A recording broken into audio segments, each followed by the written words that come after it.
So buying a new tractor can be a very daunting task. So in this video, we are not only going to look at these two fantastic Kubotas behind me, but also going to answer probably the question that you're asking yourself. Should you go manual or should you go hydrostatic? First of all, let's do some jobs with it. Oh, we're away.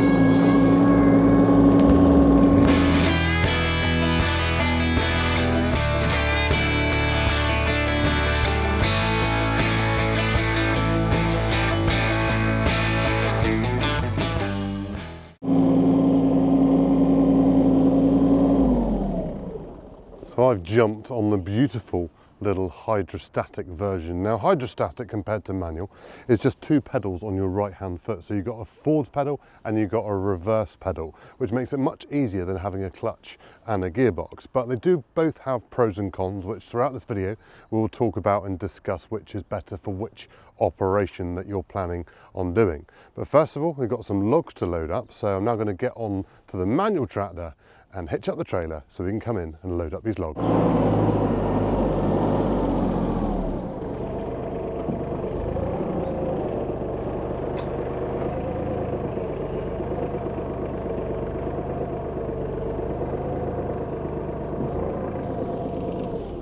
So there we have it, the beautiful manual version. So now we have 1, 2, 3 gears. We've got 9 forwards and 3 reverse gears. So let's hitch up the trailer, go up to the lawn and get this timber loaded. So here we have Kubota's entry-level compact tractor options, the EK1-261 and EK1-261 HST.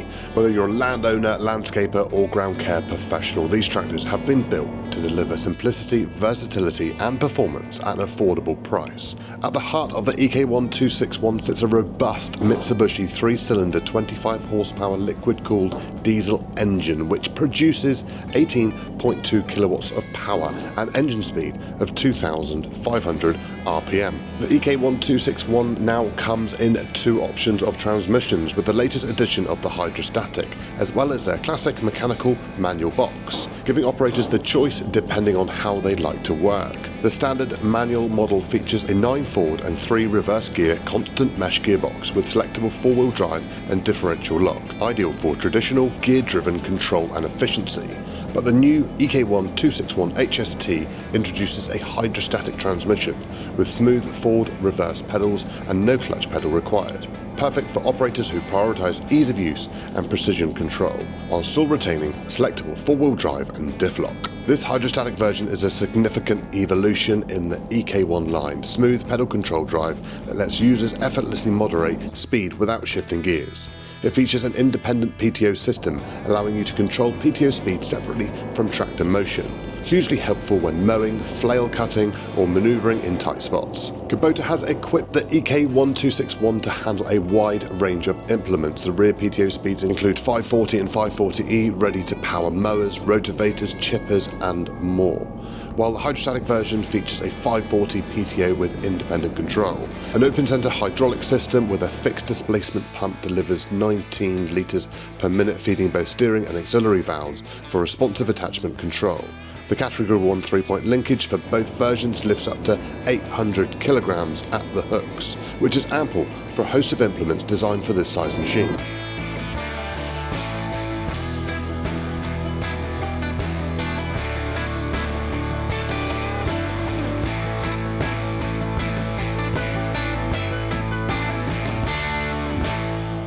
So we are well on our way to proving how capable these little tractors are. But now is the time to talk about the difference between manual and hydrostatic. Because yeah, okay, it's quite obvious. The manual tractor has gears, manual gears and a clutch, as you would on a manual car. Whereas tractors vary a little bit because on cars you get manual gearboxes and you get automatic gearboxes. Whereas automatic is just you put it into drive and the further you push your accelerator, the faster you go. Well, this is similar because you still have to put a hydrostatic into gear. So here we've got low, medium and high. So you have to select your range. And then on your pedals, you've got forward and reverse. So that sort of works as your accelerator, but doesn't work as your throttle. So with that, the further you push those pedals down, the faster you go forward, or in the reverse if you press the reverse pedal. Whereas on a automatic car, what you have is an accelerator or a throttle, so you're actually increasing the engine revs. These pedals don't increase the engine revs, that's actually done on the hand throttle beside you. So the difference with the manual is you put it in gear, let the clutch out and off you go, and then you press the throttle as you would on a car. With a hydrostatic, you select your range, and then you use your two pedals to control your speed, but your actual engine revs are controlled by the hand throttle itself. Now, either manual or hydrostatic is ideal for certain jobs. Now, with a loader on the front of the tractor, I don't think you can beat hydrostatic, simply because you're going in, you're grabbing something or picking up something and reversing back, and you're doing that consistently. So if you're using a machine or tractor for a job where you are doing lots of forwards and reverse movements, then a hydrostatic is going to be the best one for it, because you haven't got to change gear, you haven't got to dip the clutch, there's no jerkiness, it's nice and smooth, you haven't even got to press your brake, you can just go from one to the other.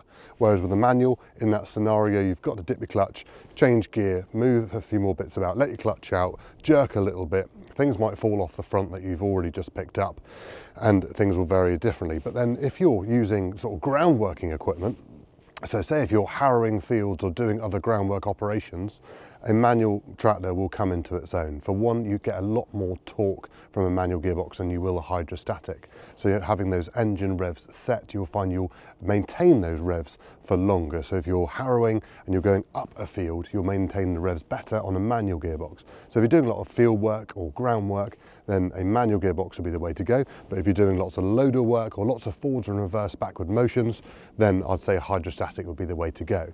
Now, what you might say is, oh, I want to do both of those operations. Well, theoretically, both these tractors will do the same job. But if you're doing a massive amount of heavy work, then a manual. But if you're doing those lighter tasks, then I'd say a hydrostatic. And you'll just have to make up your mind which one you should go for. Anyway, we have not finished in testing these tractors because we've got to do some groundwork, and I've got one more job to do with this loader. So the perfect example to use the hydrostatic with the loader is scooping up this soil, which you'd have seen in an earlier clip that we'd done a few weeks ago. So I now need to get this soil up there into a pile. So lots of forward and back motion, perfect for hydrostatic. Kubota certainly hasn't skimped on operator experience. The ergonomically designed operator platform includes intuitive colour-coded levers, an adjustable seat, and even a mobile phone cradle and charging socket. Despite its compact frame, the EK1-261 stands strong, with an overall length of 2.7 metres, width of 1.03 metres, and a weight of 1,000 kilograms. Right, so that is the trailer and hitch, the loader work done. We're now going to put something on the back on 3-point linkage to test that, to see how well that goes on. Putting it behind the manual tractor because that's what you generally want to use that one for. And then we've got a job to do which I'm not sure it's going to be able to achieve, but we're going to try it anyway. So being that it's January, it's a little bit wet to go out in the fields and do some field work. So we've put on the springtime harrow, and we've got some surface grading to do where I have spread out some sculpings, not very much, but it will show you what it can do. And to underline Kubota's confidence in this platform, the EK1-261 Hydrostatic comes with an extended 5-year warranty, positioning it as an excellent value choice for owners with tight budgets.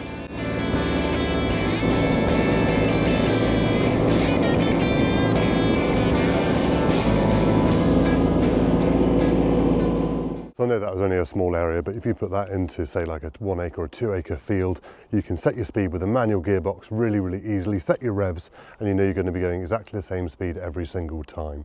Absolutely perfect job for the manual tractor. Now, we have got this one job, which I don't think it's going to be able to succeed, but we're going to give it a go because I think our ground is a little bit stony, but let's give it a go, see what this little pup is capable of. This is a job I've been meaning to do for a while. Now I need to lay some water pipe down through this field to take water from there down to the other end of the track for when we move the fence.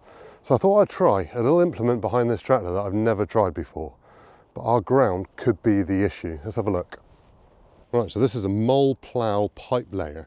So hopefully we can drop it into the ground so it digs a hole, a trench as you go along, and then you put the pipe through this bit in the top, it comes down through here and lays the pipe behind you underground without having to dig a trench.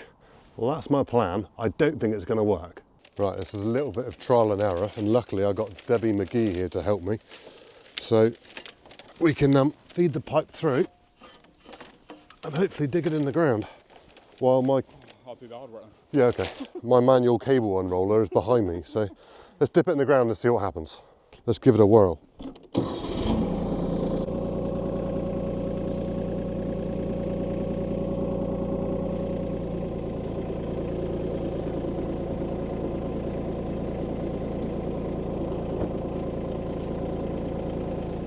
We seem to be ploughing, not burying.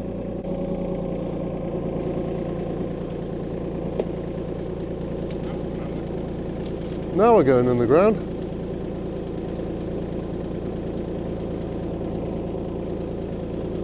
We're going low enough.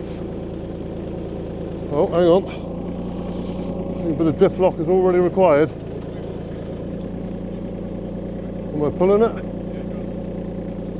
Either Josh is very, very strong and he's holding us back with his pipe, or we've just created a brand new fashion of handbrake. I think in olden days they used to call it an anchor.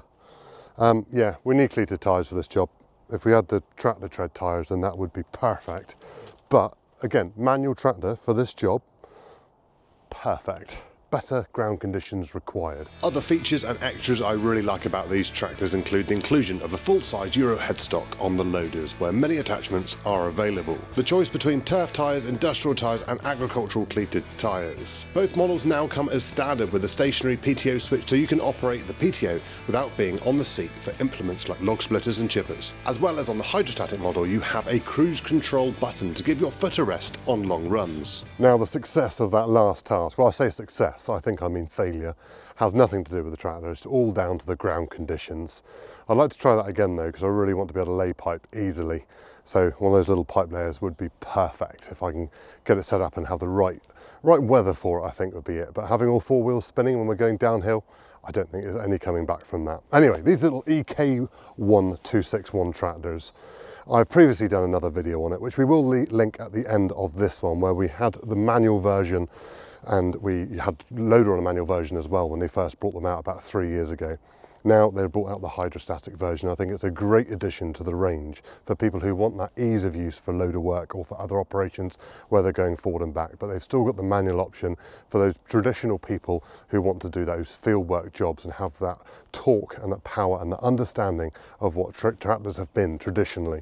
So I think they're great two additions to the Kubota range. Good, simple, basic, no frills tractors from Kubota. It is their entry-level machines designed for people who just want something that's going to do a job. Not without all the extras you can also get on other tractors. And Kubota have got a range from these smallest ones right up to big agricultural tractors and everything in between as well. So if you're looking for a demo on one of these tractors or one of the other Kubota range, pop in and see your nearest Kubota dealer and they'll be able to sort you out, give you a demo and tell you all about it. So thank you very much for watching. Watch this video that is right here, because that'll tell you even more about these tractors. We'll see you in the next one. Cheerio.